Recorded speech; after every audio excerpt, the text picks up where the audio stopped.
This is WFO Radio. Hey, everybody, we are back. We are now back on WFO Radio. I'm Joe Costello, and we're breaking down the 53rd Amalie Oil NHRA Gatornationals. That is right. We're going back to the Gators with our Camping World Series winners. And on this show, you're going to hear from the quickest pro stock motorcycle racer in the history of the world and beyond. Karen Stoffer going to join us to talk about the greatest day of racing that I would imagine she's ever had. I'm going to ask her that. Get ready, Karen. I'm going to be asking about that. Before we get to Karen, I just want to tell you about the people who make it possible for me to go WFO, like multiple days a week. We're a sponsored show, guys, and we need you to give these people some love when you need them, when you can. Simple as that. When you need them, when you can. Total Seal Piston Rings, the leader in ring seal technology, TotalSeal.com, Matt Hartford, Keith Jones, Lake Speed. They put together a great program. They work with the racers. They always say it, make them your first call, not your last call. And they'll help you unlock that hidden horsepower. Don't forget to subscribe to the podcast. And FTIperformance.com. FTI Performance Transmissions and Torque Converters. From Pro Modified, Top Dragster, Top Sportsman, Dot 90, Big Money Bracket Racing, Weekend Warriors, Monster Trucks, Mega Trucks, Dunks, Big Horsepower Street Cars. They've got it all. Greg Samuel and his team over there in DeLand, Florida are making some of the best performance transmissions in the business. Tell them you heard about it on WFO Radio. Samtech.edu. We're talking about the next generation of engine builders and machinists. These young kids are coming up through Sam Tech, located in the Houston, Texas area. We'll be headed there soon. And they get placed in a career on a race team. Check them out. Go to samtech.edu. And then there's Frank Hawley's Drag Racing School, the dragster adventure where you can drive a dragster.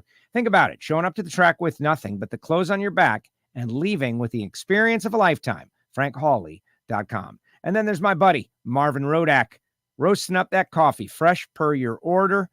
You call, you order, he roasts it, he sends it, it arrives, you love it. It's as simple as that. 817-924-6821. Call Marvin. After we get to Karen, I'll tell you how you can join WFO Radio as a Patreon. But now we're going out to check in with the quickest person in pro stock motorcycle ever, Karen Stoffer, who also won the Gatornationals again. What's up, Karen? How are you? Hey, Joe, how's it going? Just so everybody knows, we're catching you in the work environment, which is a top secret thing. So we don't have you for very long, but thank you for making the time. Absolutely. Yeah, that's, the white behind me in the very closed room. Yeah, I am at work. That's good. Okay, so let's get right to it. That had to be the greatest day of racing for you in your life, yes? Yes, absolutely. Yeah. Yes. Yeah, like you won milestones. It's memorable, right? Milestones, breaking barriers, running low ET, all of those things, and then going on and winning the race in the quickest side-by-side pro stock motorcycle race ever, like that against Angie and all ladies final round, like just so many extra storylines. How does it all feel? You had said it wasn't going to sink in for a while. All right, you've had some time. What do you think? I have. It's huge. And in reality, I think Angie, when she came up to me in the evening and we had a chat and talked and I realized, it started to settle in before I actually left the racetrack, really what we had done. And I guess I'm going to take a step back for the entire weekend. With the rain that we had, it was 3 solid days and no qualifying passes. And I think that even put an exclamation point on coming out in that first round and just throwing down a number. Tim hit the tune-up correctly and we rode good. And, and interesting enough, when I look back, I even see that some of the other bikes weren't able to get down that lane. And that was kind of the preferred lane that we wanted to be in the whole time. So everything aligned right. And I think that the conditions were so right that it could have been anybody actually who broke the record. We all knew that very highly suspected a record was going to get broken just because of the conditions that we had in the environment. And it absolutely, if Matt had ridden his championship bike, things might have been different. Or if Angel was able to, didn't go towards the wall, it could have been different. But all things aligned for us. We were able to put the package together, go down the racetrack, and, it was phenomenal. It was really good. And then ending up, I think that the icing on it was just the two, having both Angie and I next to each other and having a great pass. By the way, that final was phenomenal. It was really good. It was really close. Nobody gave up anything. It was a good race. And then being the fastest race of time so far for the Pro Stock motorcycles together, side by side. That was very cool. Yes. Yeah. Well, exactly. There's Harvey. He beat me at the Flying Ryan Ayler deal that we did at Tampa Bay Race Reynolds, by the way. He and I had a really good race. He did, huh? Yes, he did. He got after me. It was good. Like, it was like 12th hour or something. It was a really close race. We had a good one, but I lost. But we had a good time over there.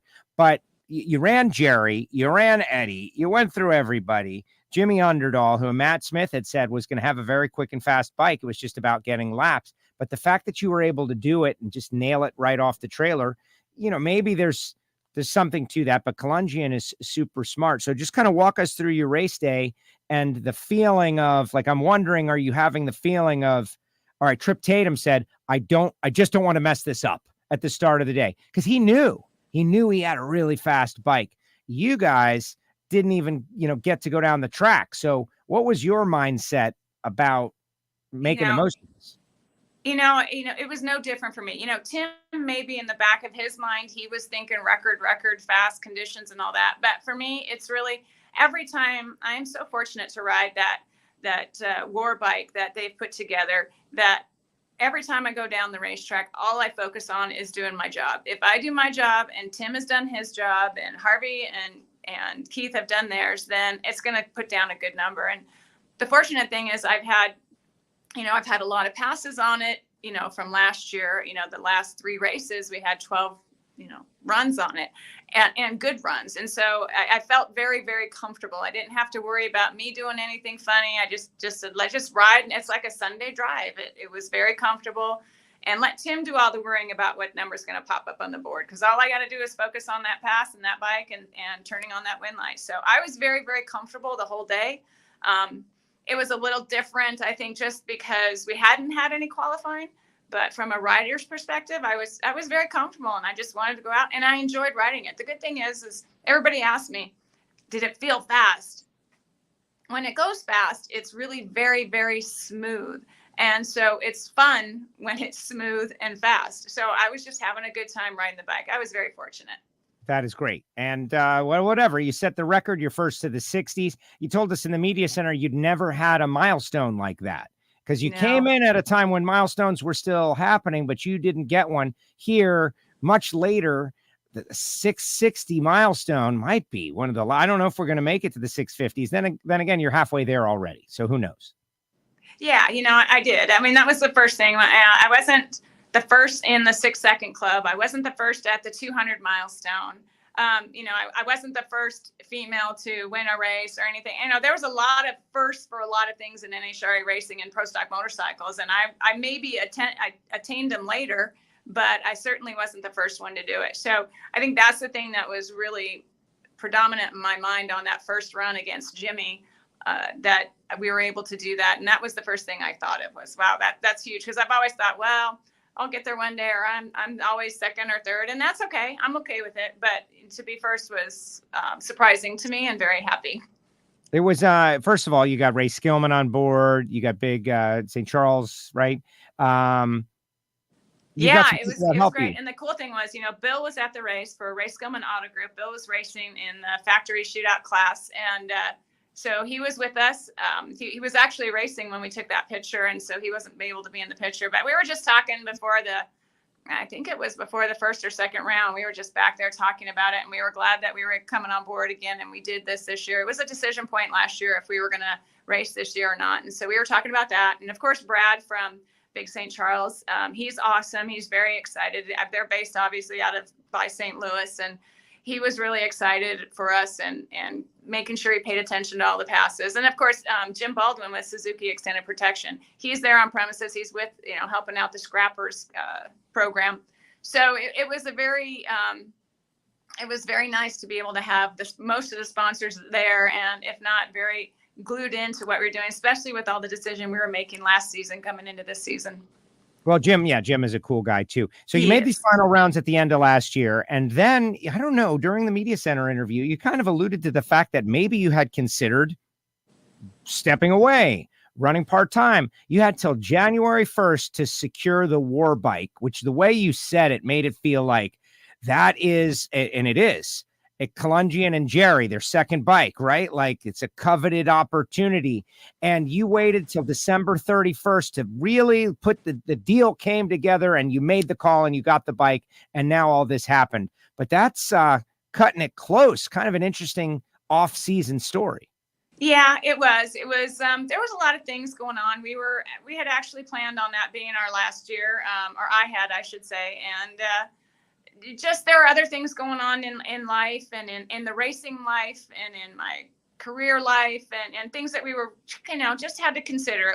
There's no issues or anything, but we just wanted to just get grounded and rethink about things. We want to do some bracket racing and grudge racing and stuff. So we were just thinking about things. And then, the performance of the end of the season last season changed dramatically. And being in every single round in the last 3 races, it kind of made things a little bit different in the sponsors' eyes and in Gary's eyes. And so we kind of just had a lot of dialogue and a lot of talk with a lot of people and thought about a lot of things. And then ultimately, waiting to the last minute, but ultimately we all came together, and that's what we arrived at, that we were going to go ahead and participate in this season. And we made the call to Jerry and Tim, and they said, okay, you're inked in. But just to be clear, there is probably a very long waiting list for that bike. So I was very fortunate. So. Well, you got a chance to win the world championship, right? Like that's something that, I don't know if you're a very analytical person, probably have disciplined yourself to never think that far ahead. But that having been said, the bike is there. Tim's a genius. Obviously, Jerry is going to be tough. I don't know how many races he'll do, but that's got to be on your radar somewhere, right? Wouldn't that be a great career capper? I race. Here's the way I look at it. Karen Stoffer. I get on the bike every time and try and make my best absolute pass every single time. And when it comes to race day, part of that is turning on that wind light. And if I can do my job every single pass, and Tim does his job every single pass, and so does Keith and Harvey, then I really believe that it's a combination of all those wind lights that's going to get the championship. It's like eating a pie. You can't eat the whole thing at once. You got to take one bite at a time. So I don't even think about championship. It's just like, Sunday's race. I wasn't even thinking about a record. All I was thinking about is doing my job on that bike and turning the wind lights on. As long as I continue to do that and we continue to turn wind lights on, that's what wins the championship. So I think it'll parlay into that if we all do our jobs. And the Gatornationals, before we let you go, this race, there's something about it with you. Yeah. Actually, I think that's kind of where we met the first time, many years ago. I think we met there up in the tower.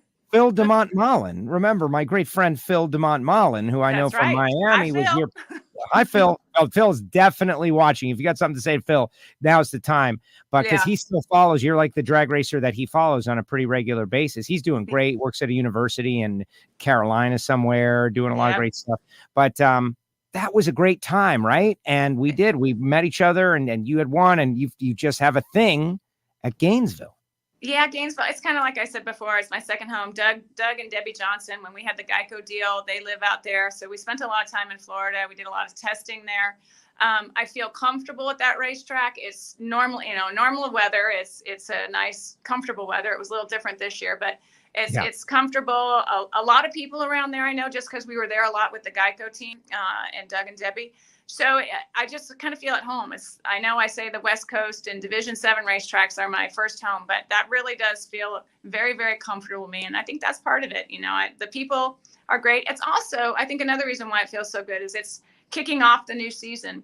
And you're so anxious over the winter to get back to racing that I think that just elevates the feeling and the emotions even more of getting there, because it's like the first one. It's very exciting. So it all just feels really good and really comfortable. And Gainesville is definitely one that I feel very comfortable and good and feels like my home.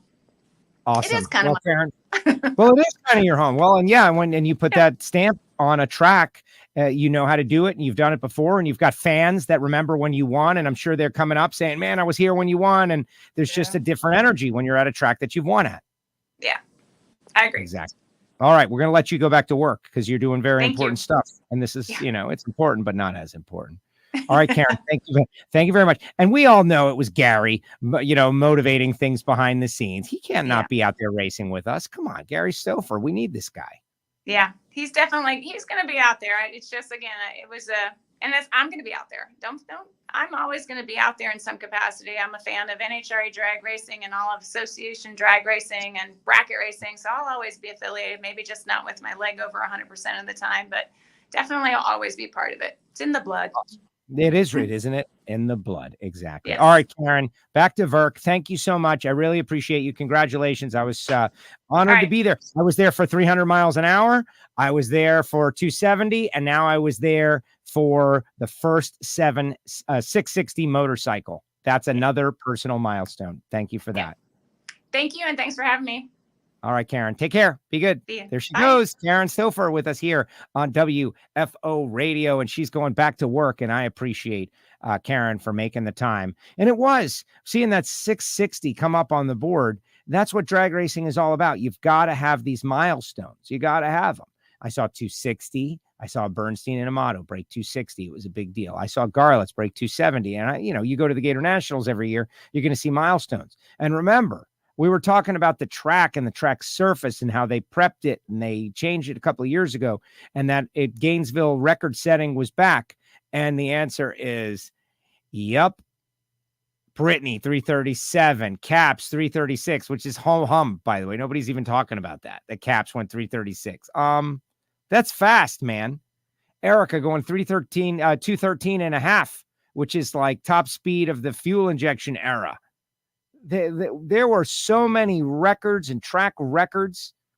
The problem is that the world records are way out there, especially ET and top speed, 79, Brainerd, Robert, craziness, right? But we're close. We're close to that stuff. And I know there were a couple of years where people were saying, like, here's the deal, guys.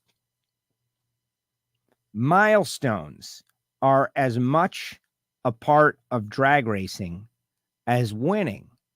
And people need to see the numbers change. Now, it gets very difficult when you're going as quick and as fast in all categories as we are, right? Like the funny cars, right where they are right now. I think this is pretty good.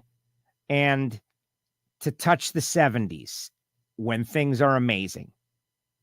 And then, 90s when it's hot, 80s when it's good, 70s when it's great. I think we can live there a long time. And people still be interested and intrigued. Like, I don't know that funny cars need to go much quicker and faster at any point. I personally would love to see a 340 on the board at some point. Now, I don't know what the deal is with, behind the scenes, and, everyone talks about Goodyear gets the blame, and, they don't want to do that. But that's whatever is the point. The record is 339. But one time in my life, I'd like to see a 340 on the board. Like, I think that would be neat. Certainly. Top Fuel, similar deal. Right now, it's 80s when it's okay. It's 70s normally, and it's 60s when you're good. Would it be great to see a 50 at some point? Like someone to pop off a 59.9? Yeah, it would. Will it happen? Yeah, it will. I don't think they can stop Grubnick from going 59.9 somewhere at some point. That's a track prep deal. But they should give the track prep. That's my opinion. And I know why. And, they want parts to last longer. We were having a conversation about crankshafts. How do we make crankshafts last longer? Well, don't prep the track as much, because then there's not as much load on the crank and all that. And I get it. But I think there's anticipation. Something might happen. It might happen. And maybe it does, or maybe it doesn't. The weather's good enough. Oh, maybe it'll happen. And what should that thing be? 70 in funny car, high 70 in funny car, a high 50 at some point in Top Fuel, maybe low 60s or 60s. Anytime you see a 60, it's crazy. Like, let's not lose track of that. Like, any 60 in top fuel is great. Like, wow, 60s. Low 80, like 80s, Robert Height's 83 is insanity. Like, really, any 80 funny car in the 80s, this really should be like, wow, that should be, you should never get home 89.9. Should be a big deal. Not that 90 is not a big deal. But just thinking about when all that happened with the swept back headers. Pro stock. See, here's the thing with pro stock is that the switch to fuel injection really hindered the performance of the cars, not because of fuel injection, but because where they pick up the air. The air scoop, not that it was better, but it was up high. Now the air comes in way down low, right off the track where it's really hot. This weekend, it wasn't hot. This week was cold. So they got some fresh air in there and they went fast. There was 100 different reasons why they went fast. And then the pro stock motorcycles. We've broken through 200. For me, I love seeing the 200 on the board when something good happens. And if Matt Smith can go 203 or 204 or 205, whenever he does, that's great. It's amazing. I don't know, should every run down the track be a 200? I don't know. I don't think that's good. I think people like to see numbers change. They like to see and anticipate something big. But that 59, 659.9, those were unbelievable conditions, but it's the first race of the year.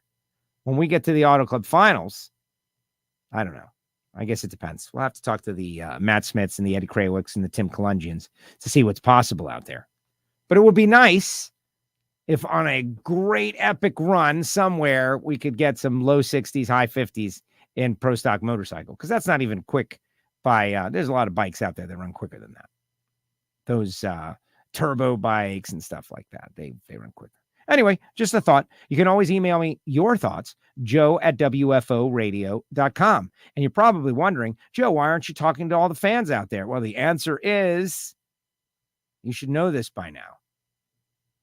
I really appreciate Karen coming on the show and everybody that supports WFO Radio, including the people who go to the WFO store and get themselves a mug.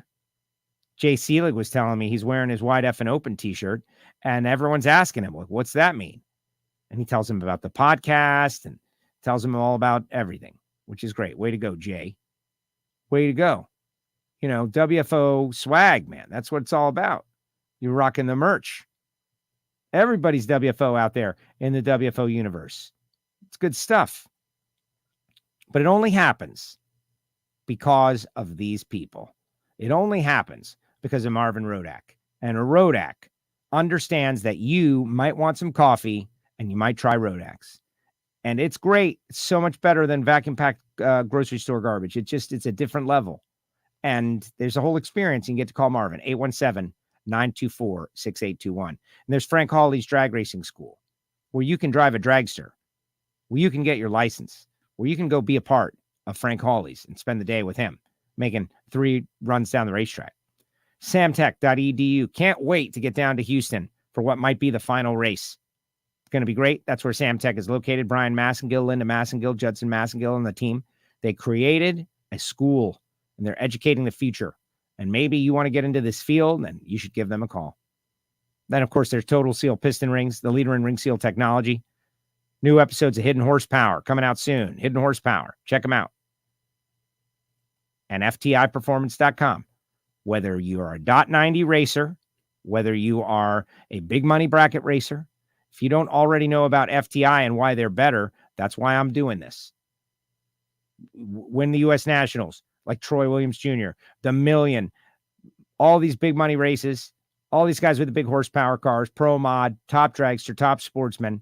You look in the tunnel, chances are they've got FTI, FTIperformance.com. Tell them you heard about it on WFO. And if you're at the track, go see Troy Williams. And good job by Paul Lee getting that company under his banner. Great stuff. Great stuff. Appreciate all of that. And then there's our Patreons. The Patreons are such a big part of WFO Radio. They get access and co-host. They're practical co-hosts of the program. They pay a little monthly membership that they decide. And then they support the show. They're part of our advisory board, Secret Society. It is great. Love the Patreons. Patreon.com/WFO Radio. Just go to the website, guys. Spend a little time on WFOradio.com. You know, with all these YouTube and the F-Book, Twitter, there's so many places you can see the show. We broadcast on Twitch. We never talk to the people on Twitch. The people on Twitch, it's like I don't even know what Twitch is, really. It's the answer. No, it's for gamers. Gamers are on there, gaming on Twitch. But people do shows. There's shows on Twitch. Must not be a lot of drag racers on Twitch, though. You know, there's algorithms and all these different issues. So next week, we'll be planning for Vegas 4-wide. How quick did that happen? Super excited. We'll have Alan Reinhart. This is the final show of the week, guys. Karen Stoffer. We'll connect with Trip Tatum. We'll connect with Matt Hagan as we get ready to go into the next race. Don't forget the archive, the Ignition Show, of course, Reinhart, and all the different stuff we did, including the interview with Tony Stewart from the Winner's Circle. We got some photographs up on the website. WFO is running wild. Super excited for it. Thanks to all of our listeners and everybody who supports the show. And remember, the fans want to do a contest, best photograph from the grandstands. You can email me, joe@WFOradio.com.